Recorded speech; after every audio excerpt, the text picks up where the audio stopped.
Մեղրի անցակետում Իրանից եկող մարդկանց հոսքը չի դադարում։ Այս գիշեր Իրանից Հայաստան են եկել նաև Ռուսաստանի մի խումբ քաղաքացիներ։ Կադրերում երևում է, թե ինչպես են նրանք նստում ավտոբուս Երևան տեղափոխվելու համար։ Իրանն ավարտել է անօդաչուների կիրառմամբ Իսրայելի դեմ գործողության 6-րդ փուլը, գրում է Թասնիմը։ Իրանի Իսլամական Հանրապետության բանակի ոչնչացնող տասնյակ անօդաչու թռչող սարքեր, որոնք համալրված են մարտագլխիկներով, արձակվել են Իսրայելի ուղղությամբ եւ ծանր վնաս հասցրել թիրախներին, ասվում է հաղորդագրության մեջ։ Իրանի բնակիչները տեսագրել են թռիչքի անսովոր հետագծով հրթիռ, որն իրանցի զինվորականները արձակել են Իսրայելի ուղղությամբ, հայտում է RT Telegram ալիքը ֆարս լրատվական գործակալության փոխանցմամբ, սա նոր սերնդի հրթիռի արձակումն է։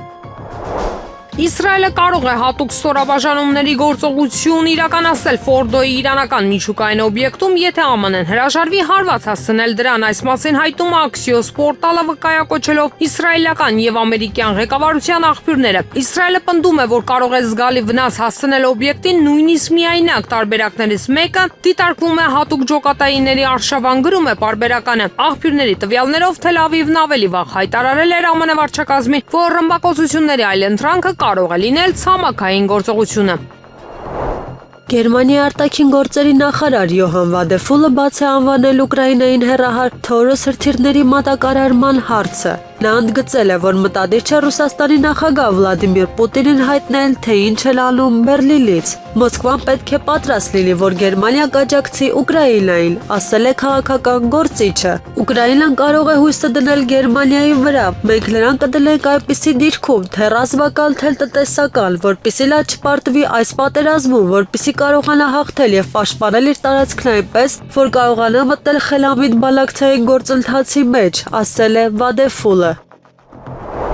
ԱՄՆ նախագահ Դոնալդ Թրամփը լրագրողների հետ զրույցում հայտնել է, որ չի ցանկանում միջամտել Իսրայելի եւ Իրանի հակամարտությանը։ Թղթակիցներից մեկը երկրի ղեկավարին հարցրել է, թե ինչ է ուզում ասել ամերիկացիներին, ովքեր չեն ցանկանում, որ իրենց երկիրը նորից պատերազմի մեջ մտնի։ Ես էլ չեմ ուզում միջամտել, բայց արդեն 20 տարի, գուցե ավելի շատ, ես ասում եմ, որ Իրանը չի կարող միջուկային զենք ունենալ, պատասխանել է Թրամփը։ Նա հավելել է, որ Իրանի պաշտոնյաները ցանկանում են գնալ Վաշինգտոն քննարկելու հնարավոր բանակցությունները, սակայն Թրամփի խոսքով հանդիպման ժամանակն անցել է, առաջնորդը նշել է, որ ինքը գաղափարներ ունի, թե ինչ անել։ Ես սիրում եմ վերջնական որոշում կայացնել այն ընդունելուց վայրկյաններ առաջ, քանի որ ամեն ինչ փոխվում է հատկապես պատերազմի ժամանակ, ամեն ինչ կարող է մի ծայրահեղությունից մյուսը գնալ, եզրափակել է Թրամփը։ Ուկրաինան պետք է հասկանա, որ իրավիճակը փոխվել է հատուկ ռազմական գործողության մեկնարկից հետո եւ ընդունել ներկա իրողությունները։ Այս մասին ասել է Ռուսաստանի Դաշնության նախագահի մամուլի քարտուղար Դմիտրի Պեսկովը SPIF 2025-ի շրջանակում, փոխանցում է ՌԻԱ Նովոստին։ Ուկրաինան անշուշտ պետք է հասկանա, որ իրավիճակը փոխվել է 3 տարի առաջվա համեմատությամբ։ Ուկրաինան պետք է հասկանա իրողությունները եւ ընդունի դրանք, ասել է Կրեմլի խոսնակը։ Սրբազան, գնա շարունակիր քեռուդ կնգան դոմփել, ինձ հետ ինչ գործ ունես։ Դժվար է հավատալ, բայց հենց այս խոսքերով է Հայաստանի Հանրապետության վարչապետը մայիսի վերջին սկսել աննախադեպ արշավ եկեղեցու ղեկավարության դեմ, գրում է BBC-ի ռուսական ծառայությունը։ Նիկոլ Փաշինյանի կառավարությունն ու հայ առաքելական եկեղեցին երբեք դաշնակիցներ չեն եղել։ Վարչապետը քննադատել է եկեղեցու հիերարխիան նախորդ կառավարության հետ ունեցած կապերի համար, որը նա անվանել է հանցավոր ռեժիմ։ Եկեղեցին միշտեռ կասկածանքով էր նայում նրա երիտասարդ թիմին, որն աշխատում էր արևմտամետ հասարակական կազմակերպություններում աշխատելու փորձով։ Ղարաբաղյան երկրորդ պատերազմում կրած պարտությունից հետո ամենայն հայոց կաթողիկոս Գարեգին II-ը կոչ արեց Փաշինյանին հրաժարական տալ եւ հարաբերությունները վերջնականապես վատթարացան, բայց աշխարհիկ եւ հոգեվոր իշխանությունները սովորեցին գոյակցել եւ ինչ որ կերպ հարմարվել միմյանց մինչեւ անցյալ շաբաթ, երբ վարչապետը կաթողիկոսին կոչ արեց հրաժարական տալ։ Վերջին ուսումնասիրությունները ցույց են տալիս, որ հայ առաքելական եկեղեցուն, որին դավանում է հայերի մեծամասնությունը, ավելի շատ են վստահում, քան կառավարությանը։ Այժմ Փաշինյանի եւ կաթողիկոսի հակամարտությունը սպառնում է ել ավելի պառակտել հայ հասարակությանը, ազդել հաջորդ տարի կայանալիք ընտրությունների ելքի վրա եւ բացասաբար անդրադառնալ Ադրբեջանի հետ խաղաղ բանակցությունների վրա, ինչը կանդրադառնա ողջ տարածաշրջանի վրա, գրում է BBC-ն։ Իրանը մոտ 2 տասնյակ մարդ է ձերբակալել, ովքեր կասկածվում են իսրայելական անօդաչու թռչող սարքերի հավաքման մեջ, հաղորդում է իրանական Մեհեր գործակալությունը։ Ըստ տեղեկությունների 18 իսրայելական գործակալներ ձերբակալվել են արևելյան Մաշհադ քաղաքում։ Նրանք գաղտնի աշխատում էին Իսրայելի համար հետախուզական եւ հարձակողական անօդաչու սարքերի նախագծման համար։ Հունիսի 19-ին Իսրայելի պաշտպանության բանակի մամուլի ծառայությունը հայտարարեց, որ Իսրայելի ռազմաօդային ուժերը մի շարք հարվածներ են հասցնում Իրանի մայրաքաղաքին եւ Իսլամական Հանրապետության այլ շրջաններին։ Հունիսի 18-ին Իրանի ոստիկանությունը հաստատել է, որ Իսրայելը հարվածել է Թեհրանում գտնվող իր շտաբին։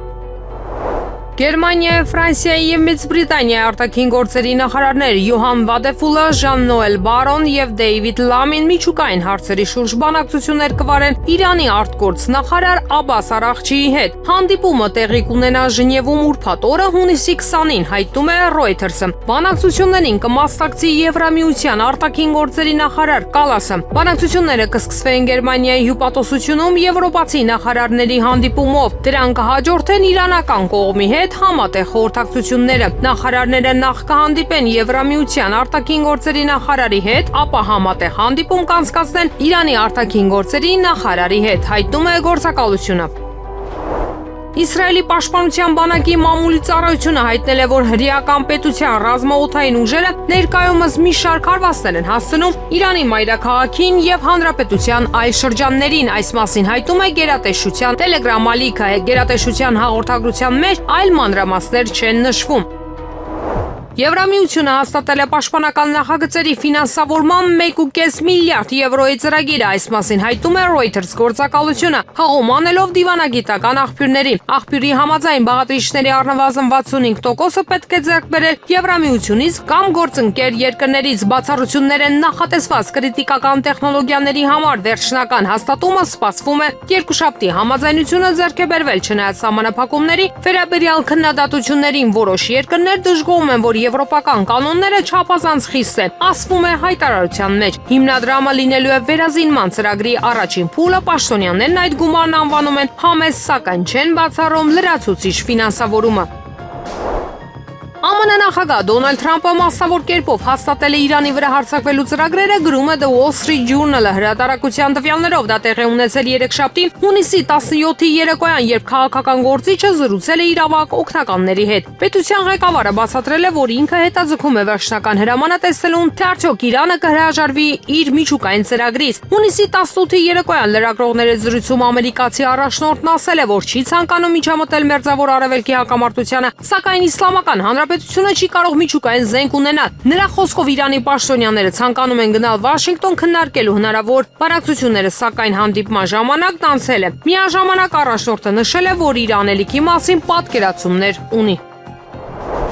Մոսկվան Վաշինգտոնից նոր առաջարկներ է սպասում ռուս-ամերիկյան հարաբերություններում խնդրահարույց հարցերի շուրջ երկխոսությունը շարունակելու համար։ Այս մասին ասել է Ռուսաստանի Դաշնության արտաքին գործերի նախարարության պաշտոնական ներկայացուցիչ Մարիա Զախարովան։ Նա տեղեկացրել է, որ երկու երկրների միջև գործում է այսպես կոչված խոցելի հարցերի շուրջ խորհրդակցությունների մեխանիզմ։ Նրա խոսքով արդեն կայացել է բանակցությունների երկու փուլ, իսկ երրորդը նախատեսված էր, սակայն Միացյալ Նահանգներն հայտնել էր, որ չի կարող մասնակցել քննարկումներին ավելի վաղ համաձայնեցված ժամկետներում։ Այժմ, ինչպես նշել է Զախարովան, շարունակվում են շփումները եւ Մոսկվան ամերիկյան կողմից հանդիպման նոր ժամկետներ է ակնկալում։ Դիվանագետը նաեւ հիշեցրել է, որ փոխգործակցությունը շարունակվում է նաեւ այլ ուղիներով, դեսպանությունների միջոցով, ինչպես նաեւ պետությունների ղեկավարների եւ արտաքին քաղաքական գերատեսչությունների ղեկավարների միջև հեռախոսային բանակցությունների միջոցով։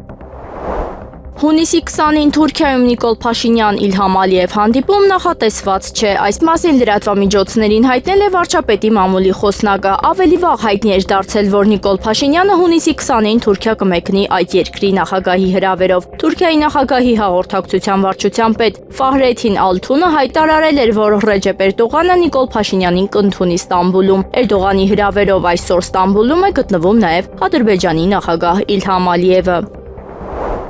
Կոտրել են ազգային ժողովի Հայաստան խմբակցության падգամավոր Գառնիկ Դանիելյանի մեքենայի դիմապակին եւ հայելիները, այս մասին ահազանգել է Գառնիկ Դանիելյանը։ Նախնական զննությամբ ավտոմեքենայից գողություն չի կատարվել, այս արարքի նպատակների մասին այս պահին միայն կարող եմ ենթադրություններ անել։ Տեղի ունեցածի մասին տեղեկացրել եմ իրավապահ մարմիններին, ակնկալում եմ արագ արձագանք եւ մեղավորներին անհապաղ հայտնաբերում, նշել է Դանիելյանը։ ՆԱՏՕ-ի առաջիկա գագաթնաժողովը Հաագայում հունիսի 24-ից 25-ը տեղի կունենա շատ սեղմ ձևաչափով, որտեղ նախատեսված է ընդամենը մեկ հանդիպում 2.5 ժամ տևողությամբ։ Ինչպես գրում է The Times-ը, ծրագիրը հարմարեցված է Միացյալ Նահանգների նախագահ Դոնալդ Թրամփի հաղորդակցման ոճին, ով երկար դիվանագիտական հանդիպումներ չի սիրում։ Ինչպես հետևում է տեքստից, ՆԱՏՕ-ի գագաթնաժողովը կլինի հնարավորինս կարճ եւ կենտրոնացված գլխավոր թեմայի՝ ռազմական դաշինքի երկրների շրջանում պաշտպանական ծախսերի ավելացման վրա։ Թերթի տեղեկություններով Հաագայում հանդիպման ձևաչափը զգալիորեն փոխվել է, որպեսզի համապատասխանի Միացյալ Նահանգների նախագահի հաղորդակցման ոճին։ Գագաթնաժողովը կազմակերպող պաշտոնյաներն ու դիվանագետները հույս ունեն դասեր քաղել Մեծյոտնյակի այս տարվա գագաթնաժողովից, երբ Թրամփը ժամանակից շուտ լքեց միջոցառումը, իսկ հետո քննադատեց այլ երկրների առաջնորդներին սոցիալական ցանցերում, գրում է The Times-ը։ Մերձավոր Արևելքում ստեղծված իրավիճակում ճիշտը կլիներ մարտական գործողությունները դադարեցնելու, համաձայնության հասնելու եւ ինչպես Իրանի, այնպես էլ Իսրայելի շահերն ապահովելու ուղիներ փնտրելը։ Ըստ ՌԻԱ Նովոստիի նման հայտարարություն է արել Ռուսաստանի նախագահ Վլադիմիր Պուտինը։ Իրանի ստորգետնյա գործարանները գոյություն ունեն, դրանց ոչինչ չի պատահել, հավելել է նա։ Պուտինը կարծում է, որ կարելի է գտնել լուծում, որը կապահովի եւ Իրանի եւ Իսրայելի շահերը։ Կան տարբերակներ, թե ինչպես ապահովել Իրանի շահերը խաղաղ միջուկային էներգիայի ոլորտում եւ վերացնել Իսրայելի մտահոգությունները։ Մոսկվան դրանք ներկայացրել է իր գործընկերներին, բայց որոշումը Թեհրանի եւ Թել Ավիվինն է, շեշտել է Պուտինը։ Ճիշտ կլիներ, որ բոլորը ռազմական գործողությունները դադարեցնելու ուղիներ փնտրեին եւ այս հակամարտության բոլոր մասնակիցների համար միմյանց հետ համաձայնության գալու եղանակներ գտնել, ընդգծել է Ռուսաստանի նախագահը։ Իրանը նախազգուշացում է հրապարակել իսրայելական Հայաֆի բնակիչներին, պահանջելով լքել վտանգավոր տարածքը, այս մասին հայտնել է SNN հեռուստաալիքը։ Հեռուստաալիքը նշել է իսրայելական քաղաքային շրջանը, որտեղի բնակիչներին խնդրում են լքել իրենց կյանքը փրկելու համար։ Ադրբեջանի լրատվամիջոցների զարգացման գործակալությունը դատապարտել է ռուսաստանցի լրագրող Վլադիմիր Սոլովյովին հակաադրբեջանական հայտարարությունների համար, հաղորդում են տեղական լրատվամիջոցները։ Պատճառը Սոլովյովի Արցախ արտահայտության օգտագործումն էր։ Լրագրողին մեղադրել են բացահայտ թշնամանք ցուցաբերելու մեջ։ Նրա հայտարարությունները հակասում են Ռուսաստանի պաշտոնական դիրքորոշմանը եւ ադրբեջանա-ռուսական հարաբերությունների ոգուն, ասված է հայտարարության մեջ։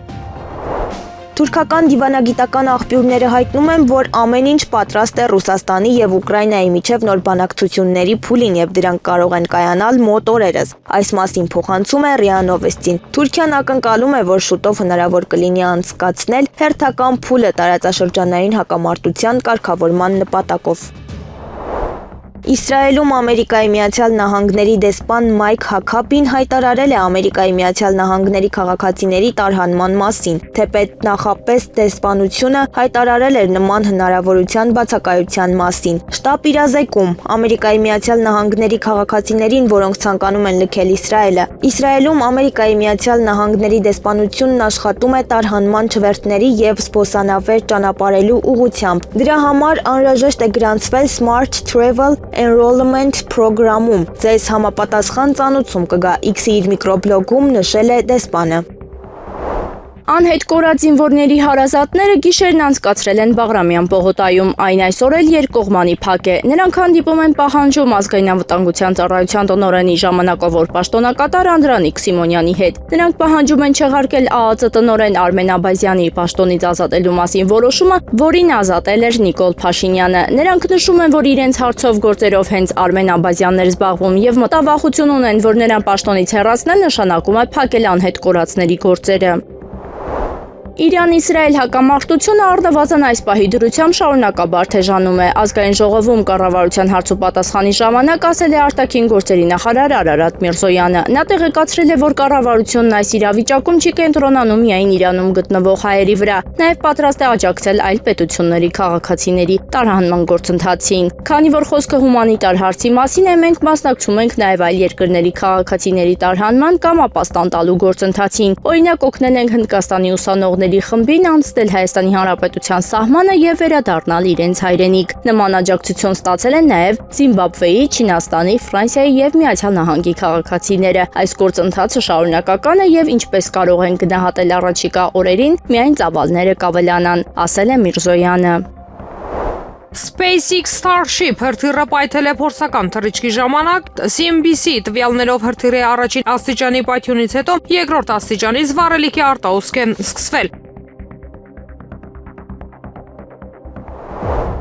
Ռուսաստանի նախագահ Վլադիմիր Պուտինը Արաբական Միացյալ Էմիրությունների նախագահ Մոհամմեդ բին Զայեդ Ալ Նահյանի հետ զրույցում հաստատել է Ռուսաստանի պատրաստակամությունը միջնորդել Իրանի եւ Իսրայելի միջև երկխոսությանը, այս մասին հայտնել է Կրեմլի մամուլի ծառայությունը։ Վլադիմիր Պուտինը հաստատել է Ռուսաստանի պատրաստակամությունը միջնորդական օգնություն ցուցաբերելու հակամարտող կողմերի միջև երկխոսության խթանման գործում տեղեկացնելով այս կապակցությամբ մի շարք օտարերկրյա առաջնորդների հետ ունեցած շփումների մասին։ Ասվում է հայտարարության մեջ կողմերը խորը մտահոգություն են հայտնել Իրано-իսրայելական հակամարտության շարունակական սրման վերաբերյալ։ Կայացել է մտքերի փոխանակում Մերձավոր Արևելքում կտրուկ սրված իրավիճակի համատեքստում երկու կողմերն էլ խորը մտահոգություն հայտնեցին Իրано-իսրայելական հակամարտության շարունակական սրման վերաբերյալ, որը հղի է ողջ տարածաշրջանի համար ամենաբացասական հետևանքներով։ Ասվում է հայտարարության մեջ Պուտինը եւ Ալ Նահյանը ընդգծել են, որ Իսրայելի եւ Իրանի միջև ռազմական գործողությունների արագ դադարեցումը հրամայական է։ Ընդգծվել է ռազմական գործողությունների արագ դադարեցման եւ քաղաքական ու դիվանագիտական ջանքերի ակտիվացման հրամայականը Իրանի միջուկային ծրագրի հետ կապված վիճելի հարցերի լուծման շահերից ելնելով ասվում է հայտարարության մեջ։ Իսլամական հեղափոխության պահապանների կորպուսը հայտարարել է, որ Թեհրանը մարտական գործողությունների ընթացքում առաջին անգամ արձակել է Սաջիլ երկաստիճան միջին հեռահարության 2000 կիլոմետր բալիստիկ հրթիռ, հաղորդում է Թասնիմ լրատվական գործակալությունը։ Նշվում է, որ Իրանը Իսրայելի ուղղությամբ արձակել է 3 նմանատիպ հրթիռ։ Իսկ այժմ սպորտի մասին Ռեալը հնարավորություն է ունեցել ձեռք բերելու Սպորտինգի հարձակվող Վիկտոր Գյոկերեշի տրանսֆերային իրավունքը, հայտնում է The Athletic-ը։ Շվեդ հարձակվողի գործակալներն Ռեալին առաջարկել են ձեռք բերել Գյոկերեշի տրանսֆերային իրավունքը, սակայն պայմանով, որ նա թիմում առաջնային դեր ունենա։ Ռեալի նոր գլխավոր մարզիչ Խաբի Ալոնսոն ակումբի ղեկավարությանը խնդրել է ձեռք բերել կենտրոնական հարձակվողի, որը կհամարվի պայեստային ֆուտբոլիստի կարգավիճակի Մադրիդում պատրաստ չեն մեծ գումար վճարել այնպիսի ֆուտբոլիստի համար, որին չեն նախատեսում շատ խաղաժամանակ տրամադրել։ Ավարտին է հասցվել Բելգիայի մայրաքաղաք Բրյուսելում Հայաստանի Հանրապետության դեսպանության նոր շենքի գնման գործընթացը։ Այս մասին տեղեկացնում է ԱԳՆ գլխավոր քարտուղար Դավիթ Կարապետյանը։ Ձեռք է բերվել Բելգիայի գործարանների միության նախկին շենքը, որը կառուցվել է 1866-1870 թվականներին եւ չափազանց մոտ է գտնվում Եվրոպական հանձնաժողովին, Եվրոպական խորհրդարանին եւ այլ պետական կառույցների։ Շրջակայքում են գտնվում բազմաթիվ այլ դեսպանություններ։ Շենքի արժեքը կազմել է 4.3 միլիոն եվրո, հայտնել է նա։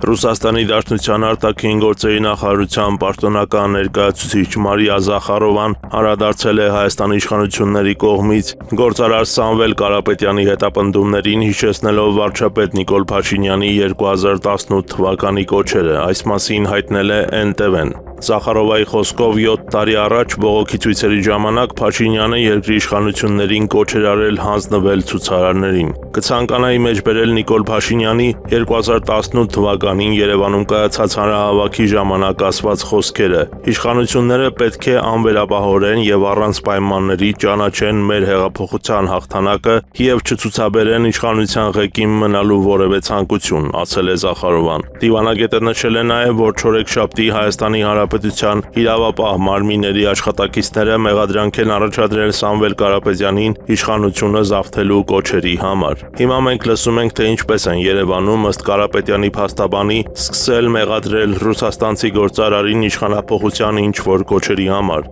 Ես պարզապես մեջբերել եմ Հայաստանի Հանրապետության ղեկավարին, հավելել է Զախարովան։ Ռուսաստանի քաղաքացիները կարող են ցամաքային ճանապարհով Իրանից դուրս գալ Հայաստանի տարածքով, տեղեկացրել է Երևանում Ռուսաստանի Դաշնության դեսպանատունը, գրում է ՏԱՍՍ-ը։ Հայտնում ենք Իրանա-հայկական սահմանին նոր դուս կամ ագարակ սահմանային անցումով ցամաքային ճանապարհով Իրանից Հայաստան Ռուսաստանի քաղաքացիների մեկնելու լրացուցիչ տարբերակների մասին, ասված է հաղորդագրության մեջ։ Դեսպանատանը հավելել են, որ Իրանի եւ Հայաստանի միջև սահմանը Ռուսաստանի քաղաքացիների համար բաց է։ Անցումն ազատ է, վավեր արտասահմանյան կամ ներքին անձնագրերով նախնական ծանուցումներ չեն պահանջվում։ Գործարար Տաշիր գրուպ ընկերության սեփականատեր Սամվել Կարապետյանին տեղափոխել են քննչական կոմիտե, նրա նկատմամբ քրեական վարույթ է նախաձեռնվել։ Քննչական կոմիտեից դեռ պաշտոնական արձագանք չկա։ Նշենք, որ գիշերը ժամը 3-ի սահմաններում գործարար Սամվել Կարապետյանը դուրս է եկել իր առանձնատնից եւ իրավապահների հետ հեռացել։ Ժամը շարունակ տան առջև սպասող աջակիցներին ասել է. «Չմոռանաք, լավ դաս կտաք սրանց»։ Հայաստանի Հանրապետության վարչապետ Նիկոլ Փաշինյանը գիշերը տեղի ունեցած իրադարձություններից հետո լուսաբացին հերթական գրառում է արել եկեղեցու մասին, նա անդրադարձել է նաև Արշակ Սրբազանին, ասելով, որ պետք է կարգալույծ լինի։ Փաշինյանը մասնավորապես նշել է. «Հիմա ես պայքարում եմ ընդդեմ եկեղեցու, թե պայքարում եմ հանուն հայաստանյաց առաքելական Սուրբ եկեղեցու արժեքների։ Ես եկեղեցու դեմ եմ դուրս եկել, թե նրա սրբությունները պղծողների։ Իհարկե դուրս եմ եկել մեր եկեղեցու սրբությունները պղծողների դեմ եւ պայքարում եմ հանուն հայաստանյաց առաքելական Սուրբ եկեղեցու ու նրա հավատավոր հոտի, որի հավատարիմ անդամն եմ», հրապարակման մեջ նշել է Փաշինյանը։ Վարչապետ Նիկոլ Փաշինյանի որոշմամբ Արմեն Աբազյանն ազատվել է ազգային անվտանգության ծառայության տնօրենի պաշտոնից։ Փաշինյանի մեկ այլ որոշման համաձայն ԱԱԾ տնօրենի պարտականությունների կատարումը ժամանակավորապես վերապահվել է ազգային անվտանգության ծառայության տնօրենի տեղակալ Անդրանիկ Սիմոնյանին։ Երեկվա իրադարձությունները հերթական անգամ ցուցադրեցին գործող իշխանության ողջ սնանկությունը, ասված է գործարար Սամվել Կարապետյանի տարածած հայտարարության մեջ, որտեղ մասնավորապես ասվում է. «Անկեղծ ատելությունը հայ առաքելական եկեղեցու նկատմամբ, կամահրական վերաբերմունքը ազգային արժեքների հանդեպ, առողջ քննադատության անընդունելիությունը, որևէ այլախոհություն կոպտորեն ճնշելու հիվանդագին ցանկությունը ցավոք այս իշխանության որակների ողջ ամբողջական ցուցակն է։ Իմ հայրենիքն ու հայրենակիցները մշտապես ուշադրությանս կենտրոնում են եղել։ Իմ ընտանիքիս կյանքի եւ գործունեության առանցքում այդպես եղել է, կա ու կլինի միշտ։ Երբեք չեմ հրաժարվի իմ սկզբունքներից ու արժեքներից, որովհետեւ դրանց հիմքում ինքը Հայաստանն է, անհուն հարգանքն ու սերը իմ հայրենիքի, մեր ավանդույթների, մեր պատմության, մեր եկեղեցու հանդեպ։ Սիրելի հայրենակիցներ, վստահ եմ, որ համախմբվելու ենք ու կարողանալու ենք ելք գտնել մեր երկրի շուրջ ստեղծված ծանր իրավիճակից Աստծո օգնությամբ», հայտարարել է գործարար Սամվել Կարապետյանը։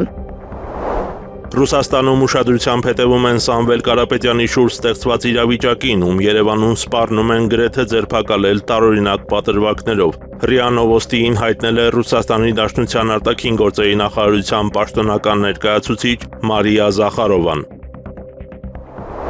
Ուկրաինայի նախագահ Վոլոդիմիր Զելենսկին ժամանել է Կանադայի Կանանասկիս քաղաք մասնակցելու մեծ յոթնյակի գագաթնաժողովին։ Այս մասին հայտնում է ուկրաինական հասարակական պարբերականը։ Նշվում է, որ նա հանդես կգա հատուկ նիստում ուժեղ եւ անկախ Ուկրաինա խորագրով, որտեղ քննարկվելու է Ուկրաինայի ինքնիշխանության պաշտպանությունն ու միջազգային աջակցությունը։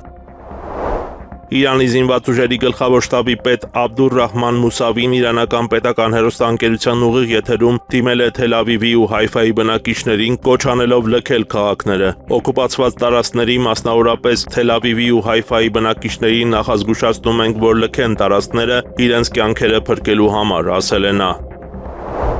Ֆրանսիական հայրենասերներ կուսակցության առաջնորդ Ֆլորիան Ֆիլիպոն հայտարարել է, որ ԱՄՆ նախագահ Դոնալդ Թրամփը ճիշտ է վարվել, քննադատելով մեծ յոթնյակի առաջնորդներին Ռուսաստանին G8-ից բացառելու եւ Ուկրաինայում պատերազմը սրելու համար։ Թրամփը ճիշտ է անում ամեն ինչ։ Նա արևմուտքին մեղադրել է Ռուսաստանի դեմ անհիմն քաղաքականության եւ պատերազմի հրահրման համար, գրել է Ֆիլիպոն սոցիալական ցանցում։ Ավելի վաղ Կրեմլի խոսնակ Դմիտրի Պեսկովը նշել էր, որ Մոսկվան համակարծիք է Թրամփի այն դիրքորոշմանը, որ Ռուսաստանի դուրսբերումը G8-ից եղել է սխալ։ Սակայն ըստ Պեսկովի ներկայում G7-ը այլևս հետաքրքրություն չի ներկայացնում Ռուսաստանի համար, ի տարբերություն G20-ի։ Իրանի Իսլամական հեղափոխության պահապանների կորպուսի օդատիեզերական ուժերը սկսել են հրթիռների եւ անօդաչուների նոր ալիքով հարձակումներ Իսրայելի ուղղությամբ։ Ինչպես հայտնում է Թանսիմ գործակալությունը, հարվածները նպատակաուղղված են օկուպացված տարածքներում գտնվող օբյեկտներին։ Սա արդեն երկրորդ հրթիռային գրոհն է վերջին օրերին։ Նախորդ ալիքը տեղի էր ունեցել հունիսի 17-ի գիշերը, թիրախավորելով Նևաթիմ ավիաբազան եւ Նեգևի անապատում գտնվող ռազմական օբյեկտները։ Պենտագոնը լրացուցիչ կործանիչներ է տեղակայում Մերձավոր Արևելքում Իսրայելի եւ Իրանի միջև փոխադարձ հարվածների պատճառով։ Այս մասին հայտնում է Reuters-ը։ Լրատվամիջոցը ամերիկացի պաշտոնյաների շրջանում իր աղբյուրի համաձայն նշում է, որ սա վերաբերում է մասնավորապես F-16, F-22 եւ F-35 ինքնաթիռներին, Հաղորդվում է, որ տեղակայումն իրականացվում է պաշտպանական նպատակներով։ Իսրայելի վարչապետ Բենյամին Նեթանյահուն հունիսի 15-ին Fox News-ին տված հարցազրույցում հայտարարել էր, որ Միացյալ Նահանգները օգնում է իսրայելական ուժերին հետ մղելու Իրանի կողմից հրեական պետության դեմ ուղղված պատասխան հարվածները։ Ռուսաստանի Դաշնության Սենատի արտաքին հարաբերությունների հանձնաժողովի փոխնախագահ Վլադիմիր Ջաբարովը քննադատել է մեծյոթնյակի աջակցությունը Իսրայելին Իրանի հետ հակամարտության համատեքստում դա անվանելով բացահայտ կեղծավորություն։ Նրա խոսքով G7 երկրները դատապարտում են Ռուսաստանի գործողությունները Ուկրաինայում, սակայն արդարացնում են Իսրայելի հարվածները Իրանի դեմ։ Երկակի ստանդարտները G7-ի ձեռագիրն են, այդ բլոկն արդեն հնացած քաղաքական միավորում է, եւ Մոսկվան չպետք է հույժ արձագանքի նման հայտարարություններին։ Նշել է Ջաբարովը, նախորդ օրերին G7-ի առաջնորդները համատեղ հայտարարությամբ աջակցել էին Իսրայելին, մեղադրելով Իրանին մերձավոր արևելքում ահաբեկչության հովանավոր լինելու մեջ եւ կոչ էին արել հասնել դեսկալացիայի ու կրակի դադարեցման, այդ թվում Գազայի հատվածում։ Ռուսաստանցի դերասան Մաքսիմ Վիտորգանը հայտնել է, որ Իսրայելում գտնվելու ընթացքում ստիպված է եղել առավոտը սկսել բոմբաստարանում։ Նա հրապարակում է արել Instagram-յան էջում, պատմելով, որ սովորականից դուրս ժամին հնչել է տագնապի ազդանշանը։ 52-ամյա արտիստը նշել է, որ տագնապից հետո ուղևորվել է տեղական սրճարան ինքն իրեն հյուրասիրելու թարմ խմորեղենով։ Վիտորգանը Իսրայելում է թատերական ներկայացման մասնակցության համար, որտեղ խաղում է նաև Վիկտորիա Տոլսոգանովան։ Ավելի վաղ հաղորդվել էր, որ рэփեր Ալիշեր Մորգենշտերնը նույնպես ապաստանել էր իսրայելական բունկերում Իրանից արձակված հրթիռների պատճառով։ Ռուսաստանցի քաղաքագետ Կոնստանտին Կալաչովը հեգնանքով արձագանքել է Իլոն Մասկի կողմից թմրամիջոցների բացասական թեստի արդյունքի հրապարակմանը, նշելով, որ երբեք չենք իմանա որքան արժեցավ այդ արդյունքը։ Կալաչովն իր տելեգրամյան ալիքում ավելացրել է, որ Ռուսաստանում դա ավելի էժան կարժեներ։ Մասկի հրապարակած փաստաթղթում նշվում է, որ նրա արյան մեջ չեն հայտաբերվել կոկային, ֆենտանիլ, կետամին, ինչպես նաև օպիատներ, մեթադոն ու կանաբինոիդներ։ Ավելի վաղ ԱՄՆ-ում պնդումներ էին հնչել, թե Մասկը թմրանյութեր է օգտագործել Դոնալդ Թրամփի նախընտրական արշավի ժամանակ։ Թրամփն էլ իր հերթին չէր բացառել, որ իրենց վեճը կարող էր պայմանավորված լինել նման ազդեցությամբ։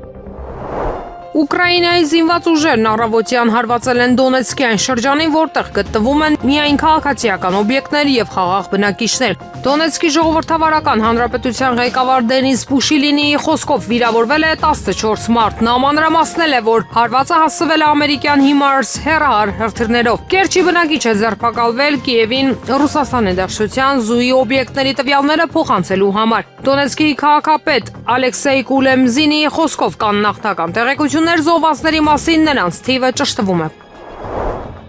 ԱՄՆ նախագահ Դոնալդ Թրամփը CBC-ի հետ զրույցում հայտարարել է, որ ցանկանում է, որ Իրանի միջուկային խնդիրը լուծվի։ Նրա խոսքով Իսրայելը կընդլայնի Իրանի դեմ իր ռազմական արշավը։ Դուք դրա մասին կիմանաք 2 օրից, հայտարարել է ԱՄՆ նախագահը։ Նա նշել է, որ ցանկանում է, որ Իրանի իշխանությունները լքեն Թեհրանը խաղաղ բնակիչների անվտանգության համար, ըստ Թրամփի Իրանը շատ մոտ է միջուկային զենք ստանալուն։ Թրամփը նաև անդրադարձել է Ֆրանսիայի ղեկավար Էմանուել Մակրոնի նկատառմանը, թե ԱՄՆ նախագահը լքել է G7 գագաթնաժողովը եւ գնացել Վաշինգտոն Իսրայելի եւ Իրանի միջեւ հրադադարի հասնելու համար։ Սա ճիշտ չէ եւ որևէ կապ չունի հրադադարի հասնելու հետ։ Խնդիրն ավելի լուրջ է, Էմանուելը միշտ սխալ է հասկանում հարցերը, ես չգիտեմ նա դա անում է դիտավորյալ թե ոչ, նշել է Թրամփը։ Եղանակը առաջիկա օրերին։ Երևան քաղաքում հունիսի 18-ից 22-ին սպասվում է առանց տեղումների եղանակ։ Հանրապետության տարածքում հունիսի 18-ի գիշերը եւ կեսօրից հետո 21-ից 22-ին կեսօրից հետո առանձին շրջաններում սպասվում է կարճատև անձրև եւ ամպրոպ։ Հնարավոր է նաեւ կարկուտ։ Հունիսի 19-ից 20-ին 21-ից 22-ի գիշերը սպասվում է առանց տեղումների եղանակ։